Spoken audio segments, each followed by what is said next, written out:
자, 안녕하세요. 반갑습니다. 2023년 11월 16일 주식 정리해드리는 주정남. 오늘도 시장 정리부터 먼저 시작해보도록 하겠습니다. 자, 들어가기 전에 구독과 좋아요, 알림 설정 한 번씩 부탁드리고요. 자, 오늘 어떤 내용 나왔는지 하나씩 살펴보도록 하겠습니다. 자, 일단 상당히 좋아요. 일단은 뉴욕 증시는 전일 CPI에 이어서 이날 이 PPI 생산자 물가 지수가 발표가 되었는데 와 이거 상당히 좋게 좀 많이 빠지는 모습이 보여지게 되었습니다. 무엇보다 PPI는요 CPI의 선행 지표 느낌입니다. 그럼 이번에 PPI가 이렇게 떨어졌다면 다음 달 11월 달 이 CPI 다음 달 발표되는 이 내용 같은 경우에는 이번 달보다도 훨씬 좋을 가능성이 높지 않겠습니까? 자 그래가지고 이에 따른 내용으로 인해서 이제 이 연준의 긴축 종료 기대감이 커진 데다가 이 셧다운 우려가 다소 진정된 모습이 보여지면서 3대 증시가 모두 상승 마감하게 되었습니다. 그래서 이 내용을 조금 더 디테일하게 여러분들께 말씀드리도록 하자면요. 일단 PPI 같은 경우에는 전월 대비 0.5% 빠졌습니다. 그런데 이는 2020년 4월 이후 2년 반 만에 가장 큰 폭으로 하락한 수치인데다가 시장이 봤을 때는 0.1% 상승할 것으로 생각을 했었거든요. 그런데 0.6%나 갭이 보여지게 된다. 그만큼 이는 긍정적인 지표로 우리에게 나타나게 되었다라고 생각을 할 수가 있는 거죠. 특히나 상품 물가를 놓고 봤을 때 1.4% 하락했습니다. 그리고 앞선 6개월 동안 상승세를 보여줬던 서비스 물가도 내림세를 보여주게 되었죠. 그러면 인플레이션의 모든 요인이 될 수 있는 다양한 부분들이 둔화되는 모습이 보여진다라고 생각을 할 수 있는데 이거 어떻게 보면 우리 몇 달 동안 기다렸던 내용 아닙니까? 그러면 그냥 긍정적으로 기다렸던 그 내용들 잘 우리는 느끼기만 하면 되는 거예요. 좋은 내용 나왔으면 그냥 웃으면서 보면 되는 거죠. 그래서 이제 이러한 부분이 꾸준하게 보여지게 된다면 증시에 상당히 긍정적일 것이다라고 생각을 하시면 될 것 같은데, 근데 여기에 더해서 이날 발표된 소비 지표 역시도 굉장히 긍정적으로 작용을 하였습니다. 왜냐하면 이러한 이제 물가가 암만 둔화가 된다라고 하더라도 미국의 소비력이 계속해서 강하면은 사람들 입장에서는 야, 이때 돈 벌어야지라는 생각에 뭐 인건비부터 시작을 해가지고 좀 더 비싼 가격이라도 사람을 쓰려고 할 거 아니에요. 자, 근데 이런 부분도 완화를 시켜줄 수 있는 10월달 소매 판매 지표가 전월비 0.1% 감소하는 모습이 보여지게 되었습니다. 이제 미국도 이 계속해서 쌓여있던 이러한 자금들이 많이 떨어져 가고 있는 것이 아닌가라는 라는 걸 생각하게 만드는 지표가 보여지게 되었다라고 볼 수 있는 거죠. 그래서 이런 부분이 복합적으로 나와가지고 현재 12월 달 금리에 대한 확률이 발표가 되었는데 얼마가 나왔다? 금리 동결에 대한 가능성 100% 기록하게 되었다. 이제는 더 이상 금리 인상에 대해서 특별하게 걱정을 안 해도 될 것 같다. 그래서 다들 그냥 뉴스로 얘기하고 있습니다. 그냥 이제 아예 인상에 대한 확률은 사라지는 것 같다. 자, 근데 지금 봤던 지표가 갑자기 다음 달이나 다다음 달에 바뀌게 된다면은 또 이제 다르게 볼 수 있으니까 이제 완전한 100% 확신이다라고 생각을 하기보다는 지표 보고 따라서 움직여야겠다라는 생각으로 여러분들도 이 내용에 대해서 접근을 하셨으면 좋겠습니다. 세상이라는 게 갑자기 언제 바뀔지는 모르는 거니까요. 하지만 유지가 된다면 계속 긍정, 긍정, 긍정, 긍정, 긍정 쌓이면서 최근에 있었던 저점이 바닥이다라고 볼 수 있는 거죠. 자, 그리고 이런 상황 속에서 최근에 이제 시장에 굉장히 불안감을 많이 줬던 셧다운 우려도 일부 진정된 모습이 보여지게 되었습니다. 전일 하원에서 임시 예산안이 통과가 되었습니다. 자, 해서 내년 1월에서 2월까지 사용할 수 있는 이 임시 예산안이 상원만 남아있다라고 보시면 되는데 통과될 것으로 전망이 되고 있거든요. 그러면 자연스럽게 셧다운 같은 경우에는 이번에도 잘 피해갔구나 정도로 보시면 될 것 같습니다. 자, 그리고 이 금리 인상에 대한 확률은 점점 떨어지고 있지만 이전 세계의 경제 성장률 같은 경우에도 같이 떨어질 수밖에 없는 환경, 그러니까 경기 자체가 안 좋은 이런 환경, 이런 것들이 보여지고 있거든요. 하다 보니까 이날 조 바이든 미국 대통령과 시진핑 중국 국가 주석이 1년 만에 대면 회담을 나섰는데 여기에서 발언이 우리는 경쟁이 충돌로 번지지 않도록 해야 되며 책임감 있게 관리해야 하며 우리의 이익에 부합한다고 생각되는 일을 함께 해야 된다라고 바이든 강조했고요. 이 시진핑 주석 같은 경우에는 중국과 같은 미국의 다시 중국과 미국 같은 큰 나라들에 있어 서로 등을 돌리는 것은 선택사항이 아니다라고 하면서 충돌 말고 어느 정도 함께 가자, 잘 살자 이런 스탠스를 보여주게 되었다라는 걸 확인을 할 수가 있습니다. 그러면 물론 미국은 이전보다 규제를 조금 풀어주긴 하더라도 규제를 계속할 것이고 중국은 이 내수 경기를 살리기 위해서 굉장히 노력을 할 것이다라고 생각을 할 수 있는데 여기에서 이제 한국이 어떠한 수혜를 받을 수 있는지 거기에 집중하면서 이 내용은 여러분들이 참고를 하시면 좋을 것 같습니다. 자, 그랬을 때 현재 국제유가는 WTI 기준 76.66달러로 마이너스 2.04% 하락 마감하였고요. 채권은 약세, 달러는 강세, 금 가격은 하락 마감하게 되었습니다. 네, 인플레 큰 요인 중에 하나가 유가인데 유가는 이 전체적으로 소비랑 많이 연결이 되거든요. 그런데 냉각 신호? 그럼 유가 같은 경우에도 더 좋아질 수 있겠죠. 그럼 이건 어떻게 보면은 금리 인하에 자극을 줄 수 있는 선순환이 조금씩 보여지고 있다 정도로 체크를 할 수가 있을 것 같습니다. 자, 근데 이런 상황 속에서 지금 EU 같은 경우에는 이 주도하는 이러한 부분들이 많이 좀 소외가 되는 이런 모습이 보여지게 되었었단 말이에요. 그러다 보니까는 아예 다시 한번 이 고삐를 좀 쥐고서 어떻게 보면 한 분야에 있어서 리더가 되기 위해서 지금 친환경 관련해가지고 끊임없는 이 아젠다를 시장에 내놓고 있다는 걸 확인을 할 수가 있는데 최근에 어떤 얘기가 들려오게 되었다. 2030년부터 메탄 과잉 배출 화석 연료 수입을 제한한다. 그러니까 에너지 부분으로 해가지고 첫 메탄 규제 최종적으로 판결을 하겠다라고 이야기를 하는 겁니다. 그러면 이제부터 이후에 제품을 판매하고 싶은 기업들 같은 경우에는 이렇게 빡빡해진 이후의 규제를 맞출 수밖에 없을 것이고 먼저 이 아젠다를 잡고 있는 이유 같은 경우에는 친환경이라는 부분을 바탕으로 앞서 나가려는 모습을 보여줄 수가 있겠죠. 이것도 야, 그러면 한국은 영향을 받을 수밖에 없기 때문에 수출 주도의 국가잖아요. 네, 우리나라도 이제 친환경에 어느 정도 가속도가 붙을 것이다라고 생각을 하시면 좋을 것 같습니다. 자, 이런 상황 속에서 K조선 초격찰 기술 확보를 위해서 7,100억 집중 투자 이야기 드리려고 있는데 전부 친환경 쪽으로 웬만하면 갈 것이다라고 생각을 하시면 되겠고요. 그리고 여기에서 이제 봐야 되는 건 수소, 암모니아, 그리고 LNG 이렇게 보시면 되겠습니다. 자, 그리고 빚더미 한전 대신 이 정부에서 전력망 구축을 나설 것이다라고 이야기를 하는데 당연히 전선부터 시작을 해가지고 이 친환경 쪽으로 전력망 구축을 하게 될 거 아니에요. 이 원전이랑 그 이외에 가스나 아니면 수소 관련으로 여러분들이 보시면 좋을 것 같습니다. 이것도 굉장히 덩어리가 큰 내용이기 때문에 이거 주식시장에 긍정적인 영향을 줄 것이다라고 볼 수 있겠네요. 자, 그리고 마이크로소프트 이 엔비디아에 이어서 자체 개발한 AI 칩을 최초 공개했다라고 합니다. 지금 엔비디아에서 새로운 칩을 공개하고 나서 서버 투자가 굉장히 가파르게 진행이 될 것이다라는 전망 때문에 이 한국의 디램 업체들 삼성과 하이닉스가 긍정적인 자극을 받게 되었는데 마이크로소프트의 제품까지 괜찮은 모습을 보여주게 된다. 그럼 투자가 더욱더 확실하게 올라올 수 있기 때문에 수혜를 받을 수 있겠구나라는 거 생각을 하시면서 보시면 좋을 것 같습니다. 자, 그리고 지금 우크라이나랑 러시아랑 어느 정도 이야기가 좀 안 나오는 모습이 보여지고 있는데 이제 알아두셔야 될 게 뭐냐면 미국은 지원을 하지만 요즘에 EU에서 우크라이나의 지원에 대해서 좀 속도를 낮추는 이런 모습이 보여지고 있습니다. 근데 우크라이나 같은 경우에는 지금 이 분쟁을 다 외부의 지원으로 하는 모습이 보여지고 있잖아요. 그랬을 때 지원이 안 가면 어떻게 될까요? 전쟁의 탄력을 잃을 수밖에 없는 거고, 이제 러시아랑 우크라이나랑 점점 이런 모습이 보여줌에 따라서 이 종전에 대한 혹은 휴전에 대한 가능성이 커질 수밖에 없다.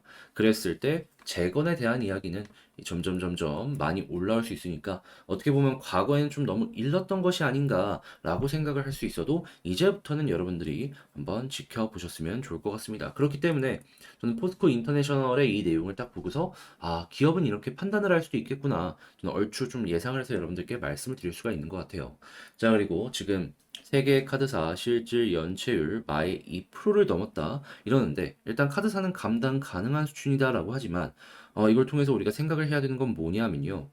지금 이 고금리가 부담이 되는 거 첫 번째, 그리고 두 번째 같은 경우에는 설령 금리 인하를 한다라고 하더라도 경기가 안 좋아지기 때문에 물가가 잡혀서 금리를 인하를 하는 거잖아요. 그러면 지금 힘든 이 사람들 같은 경우에는 더 안 좋아질 겁니다. 이건 어쩔 수가 없어요. 서프라임 그 당시를 중심으로 이 왔다 갔다 했던 그 부분을 한번 생각을 해보시면 제 말이 무슨 소린지를 알게 되실 겁니다. 그럼 이걸 통해서 우리가 생각할 수 있는 건 뭐다? 이 소비재 중에서 중간 가격이 좀 많이 붕뜰 가능성이 높지 않을까. 못 사는 사람들은 더 못 사지고 잘 사는 사람들은 더 잘 사라지고 그러면 이제 중간이 붕 뜨고 그러면 이제 저렴한 제품을 판매하는 기업들 같은 경우에는 뭐 천원샵 같은 거 있잖아요. 매출이 올라가게 될 것이고 그리고 이제 또 양극화 심해지면서 잘 사는 사람들은 훨씬 더 이 위쪽에 있는 이러한 서비스나 제품을 많이 이용하지 않을까. 그래서 이쪽 여러분들 참고해서 이 주식 한번 보시면 좋고요. 그리고 이러한 사건으로 인해서 이 부도 채권들이 되게 많이 나오게 될 겁니다. 그런 부분에 대해서 이제 항상 이 대목이라고 하는 이들이 있죠. 채권 출신.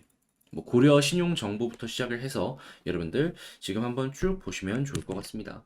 자, 그리고 지금 이 중국의 비구이 위안 관련해 가지고 지금 요 중국의 문제는 계속되고 있는데 정부에서 뭐 130조인가 어제 투자한다는 내용 나왔잖아요.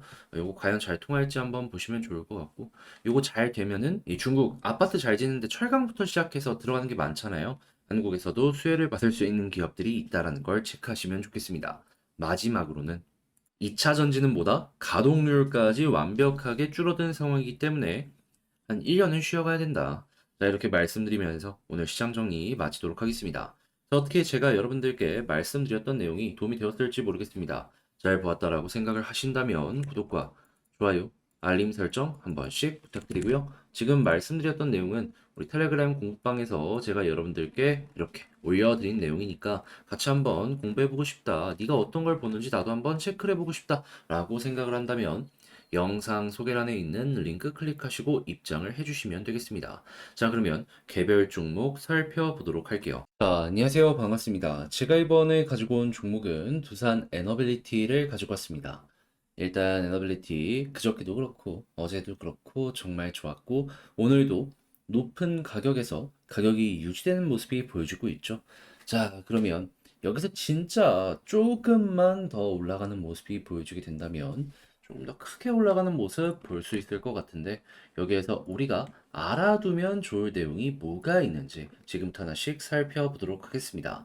자, 들어보시고 도움 된다면 구독과 좋아요, 알림 설정 한 번씩 눌러주시면 감사드리겠습니다. 자, 일단 가장 먼저 최근에 이제 SMR 선두주자 뉴스케일 파워 여기에서 SMR을 미국에 팔려고 했는데 결과적으로는 무산이 됐죠. 그러면서 에너빌리티 입장에서도 악재가 왔다라고 볼 수가 있었는데 물론 그 수주 잔고가 작은 건 아니었습니다. 하지만 예상되는 건 얼마였다? 0.7이었나? 8조? 그러니까 7천억, 8천억? 그 정도 되는 액수였습니다. 그러면 올해만 해도 10조 이상의 수주 기대감을 가지고 있는 두산 입장에서는 이 정도 충분히 감내할 수 있을 정도의 액수 아니겠습니까? 그리고 벌써 올해 3분기까지 목표 이상으로 찍었습니다. 그러면 그냥 올해 목표가 언저리에서 이렇게 되겠구나 라는 걸 생각을 할 수 있는데 근데 목표가를 딱 봤더니 지금보다 주가는 훨씬 더 높은 가격이네. 그리고 SMR이 미래다라는 걸 다들 인정을 하고 있는 상황이다 보니까 지금 당장 이게 안 되더라도 나중에보다 한 번에 몰아서 올 수 있어. 그러면 시간이 조금 더 걸릴 뿐이지 걱정될 건 없다라고 생각을 할 수가 있는 겁니다. 그리고 과거에 뉴스케일 파워가 막 만들어지고 성장을 하려고 했던 당시에 두산에서 이 지분 투자를 하면서 계약을 맺었던 게 있잖아요. 무엇? 여기서 만드는 SMR의 주기기 가장 중요하죠. 이걸 누가 납품한다? 에너빌리티가 납품한다. 그래가지고 이제 앞으로도 뉴스케일 파워의 성장은 두산의 성장이다라고 생각을 하시면 되고 그리고 이제 서울에 지금 센터를 설립해서 협력 관계도 더욱더 밀접하게 하려고 하다 보니까는 우리 입장에선 더 좋으면 좋지 나쁘게는 생각할 필요가 없다라고 보시면 될 것 같습니다. 자, 그럼 이제 원전 관련해서는 그냥 조금만 속도가 늦어졌다 정도로만 생각을 하면 될 것 같은데, 네, 그러한 상황에도 불구하고 원전과 같이 성장을 하려는 이러한 섹터가 한 가지가 있습니다. 그게 무엇이냐? 수소죠.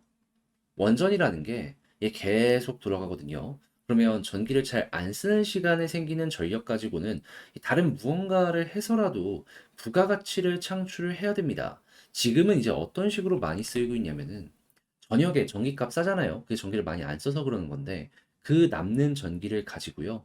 댐 있죠. 이렇게 물이 이렇게 내려오잖아요. 근데 그 전력을 가지고 터빈을 돌려갖고 아래에 있는 물을 위로 이렇게 올리는 겁니다. 그러니까 정말 쓸 데가 없어갖고 이렇게라도 하고 있는 상황이다라는 거예요. 근데 수소 생태계가 발전을 하면 어떻게 된다? 그 남는 전력으로 수소 만드는 겁니다. 어차피 버려지는 거 훨씬 효율적으로 쓰자라는 거죠. 그래서 원전 판매하는 곳에 수소 생태계도 계속해서 같이 밀어넣으려는 이런 모습이 보여지고 있는 거고 그쪽도 아 이게 확실히 괜찮다라는 걸 인지를 하다 보니까 투자하자라는 게 계속해서 보여줄 수밖에 없다라는 것이죠. 그리고 이쪽 생태계가 확실히 빠르게 커질 것이다라고 확신을 가지면서 봤던 게 뭐냐면은 이 암모니아가 제가 다른 영상에서도 몇 번 말씀드렸지만 이걸 왜 쓰냐면요. 그 수소를 바로바로 쏴줄 수 있으면 상관이 없지만 수출 같은 걸 할 때 그 긴 구간을 다 파이프라인으로 연결할 수는 없잖아요. 그 러시아 가스전처럼.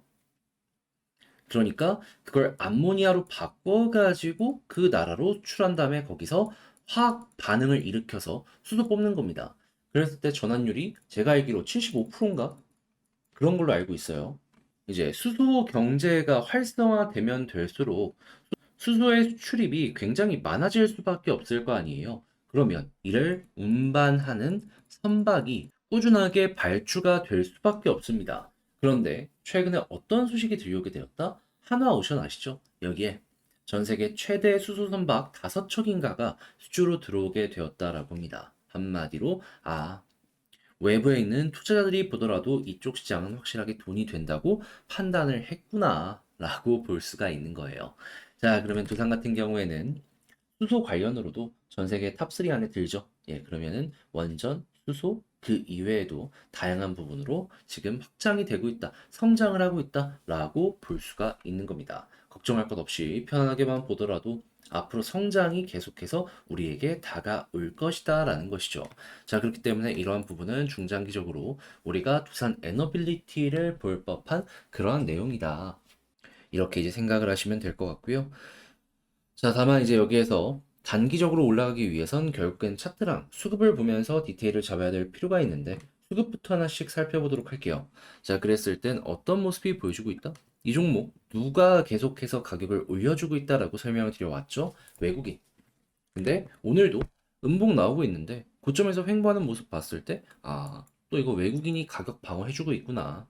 그러면 외국인이 앞으로도 지금과 같은 빨간불을 꾸준하게 보여주게 된다면 어떻게 될까요? 위에 있는 저항 하나 정도는 충분히 돌파시켜주겠죠. 그래서 이거 유지만 되더라도 보다 굳이 매도할 필요 없으니까 홀딩하면서 편안하게 보도록 하자. 자, 그리고 이제 현재 위치에서 지지라인 어떤 걸 보는 게 좋은지 이거에 대해서 생각을 해보도록 하자면요. 일단 가장 베스트는 바로 아래에 있는 지지라인은 11선. 여기 이탈 안 하는 게 좋긴 합니다. 하지만 저는 조금 더 넉넉하고 여유롭게 21선까지는 여러분들이 지켜보셨으면 좋겠어요. 제 취향입니다. 자, 그리고 나서 이제 올라갔을 때 어디를 돌파했을 때 굉장히 인상적인 모습이 보여질 것인가 이거에 대해서 생각을 해보도록 하자면요. 이건 과거의 패턴에서 참고를 해야죠. 자, 계속 강조를 드리고 있는 볼린저 밴드 상단. 지금 하단 찍고 21선 돌파했을 때 상단까지 가잖아요. 근데 아직 돌파를 못했단 말이죠. 돌파하는 순간, 여기 위에서 자리 잡는 순간, 거기에서부터 힘이 굉장히 크게 나올 것이다라고 저는 기대를 한다 말씀을 드리고 싶습니다. 그런 다음에 볼린저 밴드 상단 타고 올라가게 되었을 때 저항 라인은 61선이랑 481선 이 두 가지 보시면 될 것 같고요. 만약에 이탈 안 한다면 홀딩이지만 이탈한다면 어떻게 된다? 21선 언저리까지 빠질 수 있다 보니까 단타 하시는 분들 같은 경우에는 이탈하자마자 바로 매도도 하나의 방식이고 나는 조금 더 끌고 가겠다. 중장기 보겠다라고 하시는 분들은 21선 이탈 전까지 홀딩하고 있다가 21선 이탈이 없다? 다시 21선 이탈이 없다면 홀딩, 21선 이탈하게 된다면 거기에서 어느 정도 물량 정리를 하시면 될 것 같습니다. 왜냐하면 21선 이렇게 해서 이탈하게 되면은 크게 급락하는 모습이 상당히 많이 보여지곤 했었거든요. 그렇기 때문에 이번에도 마찬가지로 이를 잘 이용을 하시면 될 것 같습니다. 그리고 이제 481선 목표로 한다면 여기를 돌파하면 한 번 더 이렇게 치고 가는 모습 노려보시면 되는 거죠. 자, 그러면 지금 봤던 걸 가지고 총정리하며 영상을 마치도록 하자면요. 일단 첫 번째, 에너빌리티. 현재 나오고 있는 뉴스를 놓고 봤을 때 여전히 좋다. 뭐 나쁘게 할 만한 게 전혀 없는 상황이다. 그리고 두 번째 같은 경우에는 수급을 봤을 땐 그저 외국인 보시면 될 것 같고, 세 번째 지지라인은 제 취향상은 21선, 그리고 네 번째 올라갔을 땐 볼린저 밴드 상단, 그리고 나서 여기를 이탈하지 않는다면 뭐다? 홀딩을 하면서 계속해서 보도록 하자. 그랬을 때 이제 저항 라인 어디 있는지를 보도록 하자면 1번은 61선이고요. 그런 다음에는 481선 보면 좋을 것 같습니다. 개인적으로 여기는 금방 돌파할 것 같아서 이렇게 설명을 드린다라고 알아주셨으면 좋겠네요. 자, 이렇게 해서 에너빌리티 쭉 한번 보게 되었는데 어떻게 여러분들께 도움이 되었을지 모르겠습니다. 잘 보았다라고 생각을 하신다면 구독과 좋아요, 알림 설정 한 번씩 부탁을 드리고요. 전 다음에 더 좋은 영상으로 다시 한번 인사를 드리겠다라고 말씀드리며 이상 주식 정리해드리는 주정남이었습니다. 영상 끝까지 시청해주셔서 감사드리고요. 오늘 내일까지 비 온다라고 하네요. 감기 조심하세요. 아, 제 기침이 하려고 하는데 조금씩 나네요.